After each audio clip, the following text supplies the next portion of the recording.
যে পানিকে বলা হয় জীবন, সেই পানি মরণের কারণ। কলছাল্লি বেরিয়ে আসছে পোকা আর ময়লা, নাকে লাগে দুর্গন্ধ। এই চিত্র মগবাজারের পেয়ারাবাগ ও মধুবাগের প্রতিটি বাসাবাড়িতে। আমরা যখন ট্যাপটা ছাড়ি তখন পানির সাথে লাল লাল কৃমি জাতীয় পোকা দেখা যায়, চিকন চিকন লম্বা লম্বা, এটা দেখা যায় আর। কাপড় দিয়ে ছেঁকে নেওয়ার পরও ময়লা দৃশ্যমান। খাওয়া তো দূরের কথা, রান্না ধোয়া মোছার কাজেও ব্যবহার করা যায় না নোংরা এই পানি। পানিতে লাল আসে বুঝছেন, আর ধুলাবালি আসে, ময়লা পোকার মতো। ওয়াশরুমও তো পর্যন্ত ব্যবহার করা যায় না, বাচ্চাদেরকে গোসল করা যায় না, কোনো কাজেই আমরা ব্যবহার করতে পারতেছি না। শুধু সমস্যা না, আমাদের এক ধরনের দুর্ভোগ এটা চলতেছে। শুধু মগবাজার নয়, এই সমস্যায় গোপীবাগ, বিশ্বরোড, মানিকনগর, মুগদা সহ কয়েকটি এলাকার বাসিন্দারা। ওয়াসার নোংরা পানি ব্যবহারে অসুস্থ হয়ে পড়ছেন অনেকেই। এই পানির কারণে বিভিন্ন ধরনের সমস্যা হচ্ছে, মানুষ অসুস্থ হয়ে পড়তেছে। আপনার পুরা মগবাজার এলাকাটাই হচ্ছে সমস্যা। খাওয়া ও রান্না করতে বাজারের কেনা পানি তাদের ভরসা। ওয়াসার কাছে অভিযোগ করেও মিলছে না প্রতিকার। ওই পানি তো খাইতে পারে না, পানি তো কিনা খাইতে হয়, জারের পানি কিনা খাইতে হয়, আর ওই পানিটা ফিটকিরি দিয়া, পানি ফুটাইয়া ফিটকিরি দিয়া তারপরে রান্না করতে হয়। এক বিজ্ঞপ্তিতে ঢাকা ওয়াসার দাবি, সরেজমিনে পানি পরীক্ষা করে পোকার কোনো অস্তিত্ব পাননি কর্মকর্তারা। তারা বলছেন গ্রাহকরা আন্ডারগ্রাউন্ড ও ওভারহেড রিজার্ভার পরিষ্কার না করায় পানির এই দশা। আর গ্রাহকরা বলছেন রিজার্ভার পরিষ্কার করলেও পানির কল ছাড়লেই বেরিয়ে আসছে জলজান্ত পোকা। আমরা ট্যাঙ্কি চেক করে দেখি না, আমাদের ট্যাঙ্কিতে তেমন সমস্যা, কিন্তু ওয়াসার লাইনে থেকে ডাইরেক্ট কেঁচো আসতেছে। এত দুর্গন্ধ, ড্রেনের পানিটা যেমন ঠিক তেমন। ট্যাঙ্কি পরিষ্কার করলে তো কাজ হবে না, লাইনের পানিতে পোকা আসলে ট্যাঙ্কি পরিষ্কার করলে লাভ হবে। জনদুর্ভোগের এমন স্পর্শকাতর বিষয়টি সম্পর্কে জানতে ঢাকা ওয়াসার দায়িত্বশীল কর্মকর্তাদের সঙ্গে যোগাযোগের চেষ্টা করে ডিবিসি নিউজ, কিন্তু কথা বলতে রাজি হননি কেউই।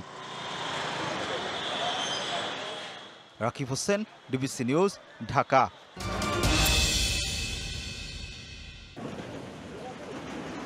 বর্ষা বা তার আগে কালবৈশাখীর মৌসুমে বাংলাদেশে এক আতঙ্ক হয়ে উঠেছে বজ্রপাত, যার সংখ্যা প্রতি বছরই বাড়ছে, সেই সাথে পাল্লা দিয়ে বাড়ছে মৃত্যুও। পরিসংখ্যান বলছে গত 10 বছরে দেশে বজ্রপাতে মৃত্যু হয়েছে অন্তত 3078 জনের। এর মধ্যে 533 জন শিশু, 384 জন নারী এবং পুরুষ 1987 জন। নিহতের 70 ভাগই কৃষক, 14 ভাগ পথচারী, জেলে 13 ভাগ এবং অন্যান্য 3 ভাগ। আরেক পরিসংখ্যান বলছে দেশে বজ্রপাত প্রবণ এলাকার পরিধিও বাড়ছে। বর্তমানে দেশের 16টি জেলা বেশি বজ্রপাত প্রবণ হিসেবে চিহ্নিত, যা বিস্তার হচ্ছে পাহাড়ি এলাকাসহ আরও 16 জেলায়। গবেষকরা বলছেন 1 ডিগ্রি সেলসিয়াস তাপমাত্রা বাড়লে গড়ে 12% বেশি বাড়ে বজ্রপাত। দেশে গত 14 বছরে 1 ডিগ্রিরও বেশি তাপমাত্রা বেড়েছে, ফলে কয়েক বছর ধরে ঝড় বৃষ্টি ছাড়াও বজ্রপাতের ঘটনা ঘটেছে। পরিবেশ বিজ্ঞানীরা বলছেন তাপমাত্রা বৃদ্ধি ঠেকাতে না পারলে এই ঝুঁকি আরও বাড়বে। বাংলাদেশে বজ্রপাত বেড়ে যাওয়ার পিছনে তাপমাত্রার বৃদ্ধি, জলবায়ুর পরিবর্তন, বন উজাড়, বায়ু দূষণ বা বায়ুতে ধূলিকণার আধিক্য এবং প্রাকৃতিক যে ভারসাম্য রয়েছে সেই ভারসাম্যহীনতা মোটামুটিভাবে দায়ী। বর্ষা ও কালবৈশাখীর মৌসুমে বজ্রপাত থেকে রেহাই পেতে সবাইকে আরও সচেতন হওয়ার পরামর্শ আবহাওয়াবিদদের। এপ্রিল মাসে গড়ে 9 দিন বজ্র বৃষ্টি হয়ে থাকে। এবার এপ্রিল মাসে এই ধরনের কালবৈশাখী ঝড়ের ঘনঘটা আধিক্য রয়েছে। আগাম সতর্কবার্তা দিয়ে থাকে, তা যদি পুঙ্খানুপুঙ্খানুভাবে মেনে চলে তাহলে এই যে 300 থেকে 400 লোক প্রতি বছর মারা যায় তা বহুলাংশে কমিয়ে আনা সম্ভব।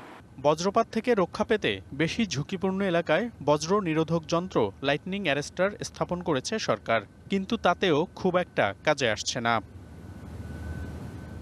দুর্যোগ ব্যবস্থাপনা বিশেষজ্ঞরা বলছেন বজ্রপাত প্রবণ এলাকায় জনসচেতনতার পাশাপাশি নিতে হবে কার্যকর ব্যবস্থাপনা।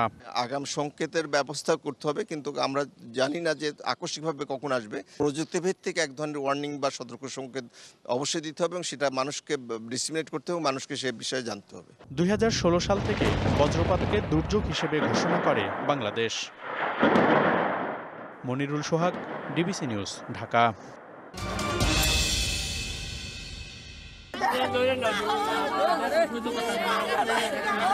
এই কান্না মাদারীপুরে মসজিদে আশ্রয় নিয়েও হত্যার শিকার 4 জনের স্বজনের। মসজিদে যে আশ্রয় নিয়েছে আল্লাহর ঘর মসজিদে তারা প্রাণ ভিক্ষা পান নাই। দেশের আইন শৃঙ্খলা পরিস্থিতি যদি সচল থাকতো তাহলে হয়তো বা এরকম ঘটনা ঘটতো না।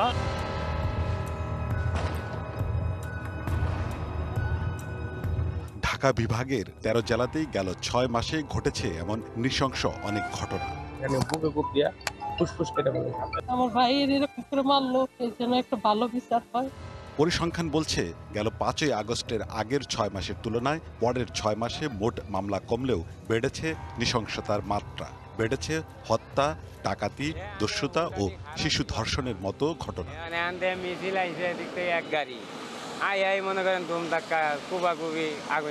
অক্টোবরে আমার বাড়ির আশেপাশের অন্তত 25 থেকে 30টা বাড়িতে চোর বলেন, ডাকাত বলেন, বিভিন্নভাবে তারা হানা দিয়েছে। পুলিশের নিষ্ক্রিয়তার কারণে মানুষ কিন্তু বিভিন্ন জায়গায় গণপিটুনি দিয়ে মেরে ফেলতেছে, এটাও কিন্তু আইনের পরিপন্থী, এটাও আমরা চাই না। এছাড়া প্রায় ঘটছে ছিনতাই, চাঁদাবাজি ও জমি দখল, ভাঙচুর, অবরোধ আর মব সহিংসতার নামে বেআইনি কর্মকাণ্ডের মতো অপরাধ।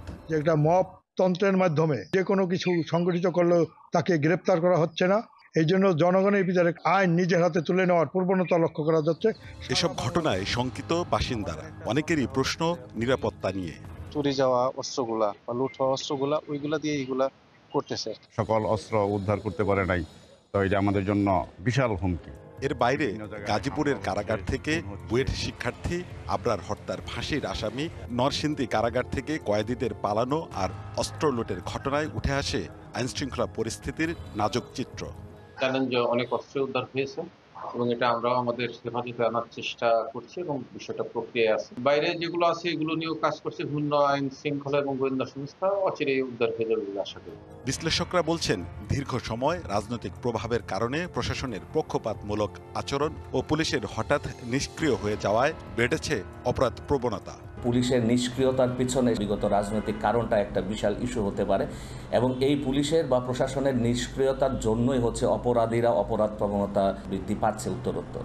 দেশে একটা অস্থিতিশীল এবং নৈরাজ্যকর পরিস্থিতি চলছে আইন শৃঙ্খলা রক্ষাকারী বাহিনীর দিক থেকে, এবং যার ফলে এটা কন্ট্রোলটা রাষ্ট্র পুরোপুরি মাত্রা এখন নিতে পারে না। তবে সময়ের ব্যবধানে দলীয় জটিলতা থেকে বেরিয়ে পরিস্থিতি স্বাভাবিক ও নিয়ন্ত্রণে আনতে সর্বাত্মক কাজ করে যাচ্ছে আইনশৃঙ্খলা বাহিনী। আমরা ক্রাইমকে যাতে প্রতিরোধ করতে পারি সেই লক্ষ্যে আমাদের ঢাকা রেঞ্জ কাজ করে যাচ্ছে এবং ঢাকা রেঞ্জের নির্দেশনায় আমাদের 13টা জেলায় কাজ করছে যাতে আমরা এই ক্রাইমের মাত্রা কমাইতে পারি। জননিরাপত্তায় এখনই পুলিশের সক্ষমতা বাড়ানো এবং অপরাধীদের দ্রুত আইনের আওতায় আনার তাগিদ সাধারণ মানুষ ও বিশ্লেষকদের। Sohel Talukdar, DBC news, Dhaka. জন্ম মৃত্যু সনদ, নাগরিক ওয়ারিশ সনদ, প্রত্যয়নপত্র ও সামাজিক নিরাপত্তা বেষ্টনীর সুবিধা পেতে ইউনিয়ন পরিষদে প্রতিদিন সকাল থেকেই ঢল নামে প্রান্তিক মানুষের। সকাল পেরিয়ে বিকেল গড়ালেও কাটে না অপেক্ষার প্রহর, মেলে না যথাযথ নাগরিক সেবা। সাধারণ মানুষ বলছে বেশিরভাগ ইউনিয়ন পরিষদের আওয়ামীপন্থী জনপ্রতিনিধিরা আত্মগোপনে, সরকারি কর্মকর্তাদের অতিরিক্ত দায়িত্ব দিলেও তেমন সুফল পাচ্ছেন না তারা। আমি ওই বাচ্চার জন্ম নিবন্ধনের কাগজ করতে আসিছি, তখনও হয়নি। বললে ওই নেটে আসছে না, নেট ক্লিয়ার হলে আমরা ফোন দেবো। যেখানে 1 ঘন্টা কাজ 2 ঘন্টা সময় নিলে হয়, তারপর এনারা 2 থেকে 3 দিন সময় লাগায়। 1 মাস পরে কাঠ হাতে পেয়েছি, কত ভোগান্তি, ইংরেজি করতে আবার হচ্ছে এখন। আর যেসব ইউনিয়ন পরিষদে জনপ্রতিনিধিরা আছেন তাদেরও দেখা মেলে না। পরিবর্তিত রাজনৈতিক বাস্তবতার সুযোগ নিয়ে কেউ কেউ নামমাত্র হাজির হন পরিষদে। আমাদের যে ওয়ারিশ সার্টিফিকেট, নাগরিক সার্টিফিকেট, ওনার সই স্বাক্ষরের বিষয়ে যেটা তাৎক্ষণিক হওয়ার কথা ছিল সেটা 1 দিন 2 দিন, ক্ষেত্র বিশেষে 3 দিনও লাগে। ওনারা ছাড়া সময় দিতে পারেন না। প্রত্যয়নপত্র নিতে এসেছিলাম, তো স্যার এখানে ছিল না, তো আজকে আসতে বলেছিল, তাই আজকে এসেছি। আমি জন্ম নিবন্ধনের কার্ড ভোটার অনলাইন করতে আসছি, তো অনলাইন এটা 15 দিন লাগবে সময়। প্রতিবন্ধকতার মধ্যেই নাগরিক সেবা নিশ্চিতের চেষ্টা চলছে বলে দাবি জেলা প্রশাসনের। চেষ্টা করা হচ্ছে যাতে দ্রুততম সময়ে নাগরিক সেবাটা দেওয়া যায়। প্রশাসকদের নিয়ে আমরা মিটিং করি, যেহেতু তারা নিজস্ব দায়িত্বের অতিরিক্ত দায়িত্বটা আমরা তাদেরকে বোঝানোর চেষ্টা করি যে নাগরিক সেবা যাতে কোনো কারণে হ্যাম্পার না হয়, বিশেষ করে জন্ম মৃত্যু নিবন্ধনগুলা। চুয়াডাঙ্গা জেলার 41টি ইউনিয়ন পরিষদের মধ্যে প্রশাসক বসেছেন 17টিতে, আর ভারপ্রাপ্ত হিসেবে দায়িত্ব পালন করছেন 8 জন panel chairman. DBC news desk.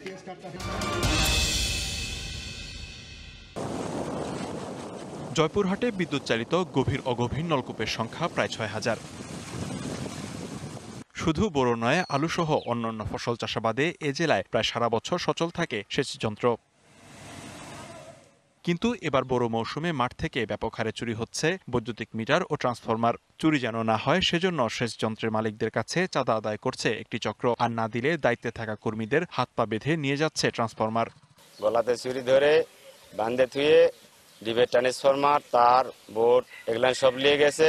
15 দিনের ব্যবধানে আবার মিটার চুরি হয়ে গেছে, এরপর আবার 3টা ট্রান্সফরমার সহ অন্যান্য মালামাল চুরি হয়ে গেছে। মাঠের জমি খুবই হুমকির মুখে চলে আসে। ঘুম থেকে ওঠার পরে শুনেছি যে ডিবের ট্রান্সফরমার নাই, কোনো ডিবের মিটার নাই। সম্প্রতি খেতলাল উপজেলার প্রত্যেক সেচ যন্ত্র মালিকদের কাছে 20,000 টাকা চাঁদা দাবি করে পাঠানো হয় মোবাইল নম্বরও। দেয়া হচ্ছে সেচ যন্ত্র বন্ধ রাখার হুমকি। মাঠের ফসল বাঁচাতে অনেকে বাধ্য হয়ে টাকাও দিচ্ছেন। এমন ঘটনায় আতঙ্কে কৃষক। আমি নিরুপায় হয়ে তাদেরকে 20,000 টাকা দিতে বাধ্য হই এবং পরের রাত্রে তারা আমার মিটারটা লাগিয়ে দিয়ে যায়। হুমকি ধামকি দেয় যে আপনার জিনিস আরো হারাবে, আপনার টাকা দিতে হবে। গেল 9 মাসে 71টি মিটার ও 161টি ট্রান্সফরমার চুরি হয়েছে জয়পুরহাটে। চুরি ঠেকাতে পাহারার ব্যবস্থা চালু করার তাগিদ পল্লী বিদ্যুৎ সমিতির। এই ট্রান্সফরমার এবং মিটার চুরির বিষয়ে আমরা স্থানীয় প্রশাসন এবং পুলিশ প্রশাসনের সাথে নিবিড় যোগাযোগ রাখছি। মিটার চুরি এবং ট্রান্সফরমার চুরি রোধের জন্য পাহারার ব্যবস্থা করতে হবে, পাহারার কোনো বিকল্প নাই। মিটার ও ট্রান্সফরমার চুরি রোধে প্রশাসন তৎপর বলছেন জেলা প্রশাসক।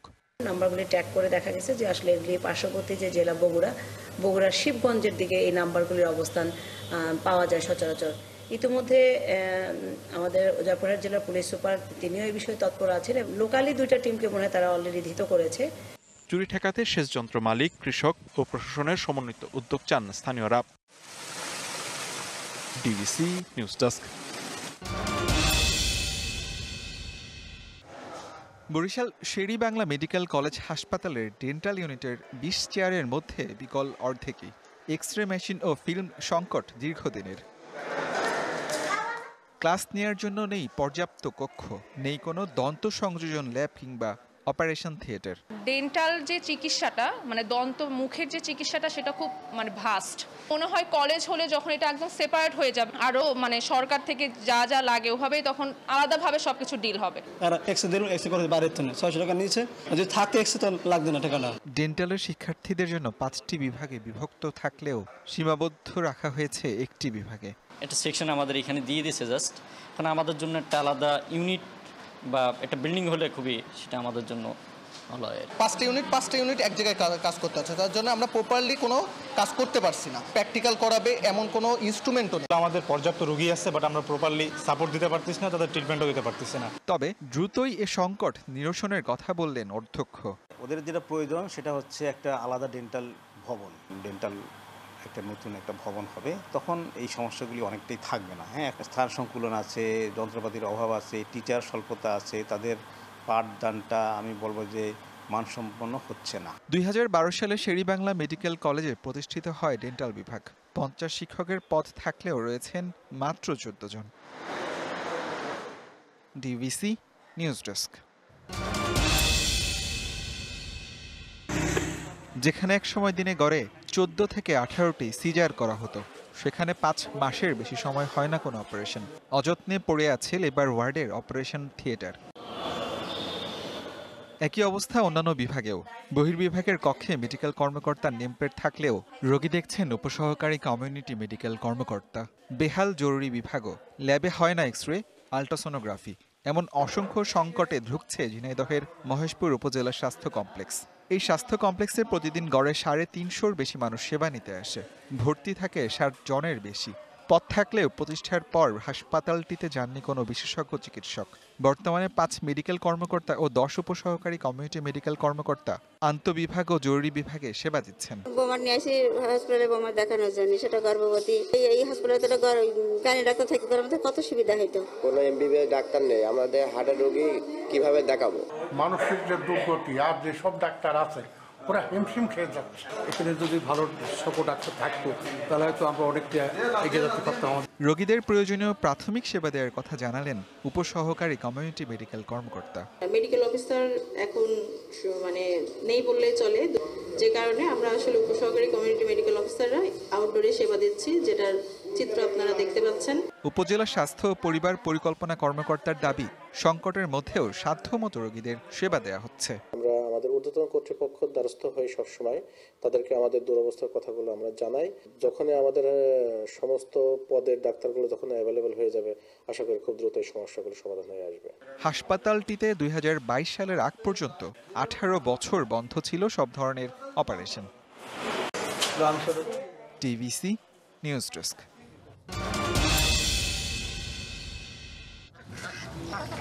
দেখতে দেশি হাঁসের মতো, লালন পালন পদ্ধতি ও খাবারও একই, তবে পার্থক্য প্রচলিত দেশি হাঁসের তুলনায় বেশি মাংস ও ডিম উৎপাদনে সক্ষম এই হাঁস।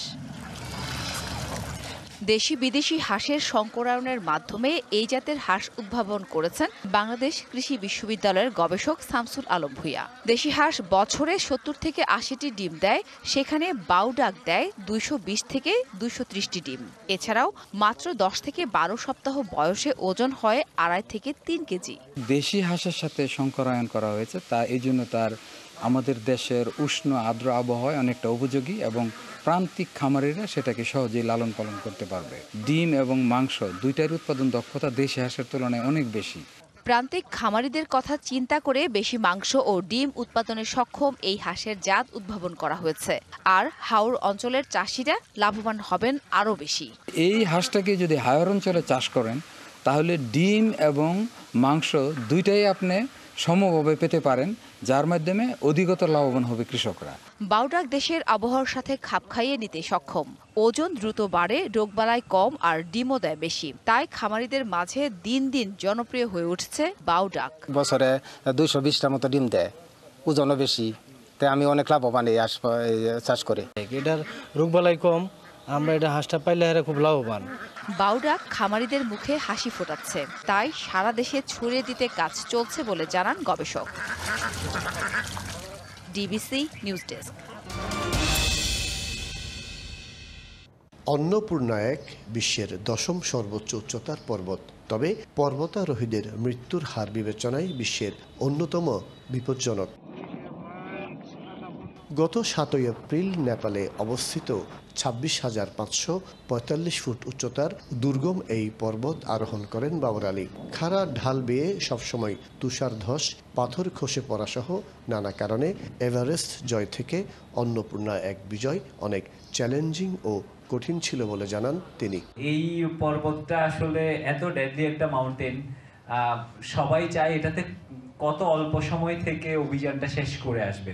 আমি তো অনেক বছর ধরে পর্বতে যাচ্ছি, আমার লাইফে অ্যাকুমুলেটেড যতগুলো আমি অ্যাভালাঞ্চ বা তুষারধস দেখেছি, এই একটা পর্বতে এই কয়দিনে এর চেয়ে কয়েক গুণ বেশি দেখেছি। 6,400 মিটার উচ্চতায় অবস্থিত 3 নম্বর ক্যাম্প থেকে প্রায় 1700 মিটার একটানা আরোহণ করে চূড়ায় পৌঁছাতে হয়েছে। এতে সময় লেগেছে প্রায় 17.5 ঘন্টা, আর ফিরতি পথে সময় লেগেছে আরও 9 ঘন্টা। নন স্টপ 17 ঘন্টা ক্লাইম্ব এবং ফিরে আসতে আরও 9 ঘন্টা, প্রায় 26.5 ঘন্টা। এবং চূড়া নিয়েও যে লোকের একটু ফ্যাসিনেশন থাকে, যেমন এভারেস্টের চূড়া আমি অনেকক্ষণ ছিলাম, এই চূড়া আমি 5 মিনিটের বেশি থাকার সাহস করিনি, কারণ এটা এমন একটা চূড়া যে এরকম স্টিপ একটা স্লোপ ক্লাইম্ব করে গিয়ে 2টা লোক দাঁড়াতে পারে এরকম।